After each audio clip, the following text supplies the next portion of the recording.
মহানবী সাল্লাল্লাহু আলাইহি ওয়াসাল্লামের আগমনের পূর্বে প্রকাশিত নিদর্শন বার্তা।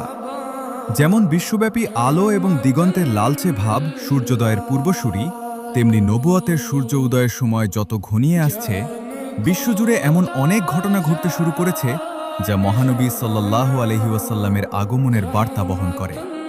হাদিস বিশারদ ও ঐতিহাসিকদের পরিভাষায় এগুলোকে ইরহাসত বা নিদর্শন বলা হয়।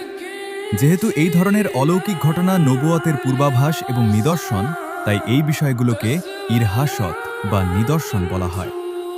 মহানবী সাল্লাল্লাহু আলাইহি ওয়াসাল্লামের সম্মানিত মা বিবি আমিনা রাদিয়াল্লাহু আনহা থেকে বর্ণিত আছে যে, যখন তিনি মহানবী সাল্লাল্লাহু আলাইহি ওয়াসাল্লামের গর্ভবতী হন, তখন তাকে স্বপ্নে সুসংবাদ দেওয়া হয় যে তার গর্ভে থাকা শিশুটি এই উম্মতের নেতা। যখন সে জন্মগ্রহণ করে, তখন তোমরা প্রার্থনা করো, আমি তাকে এক আল্লাহর হেফাজতে সুপর্দ করছি এবং তার নাম রাখছি মুহাম্মদ সাল্লাল্লাহু আলাইহি ওয়াসাল্লামের।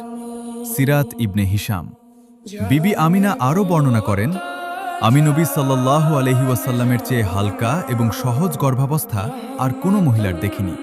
অর্থাৎ গর্ভাবস্থায় সাধারণ মহিলাদের মতো বমি বমি ভাব বা অলসতা আমি অনুভব করিনি।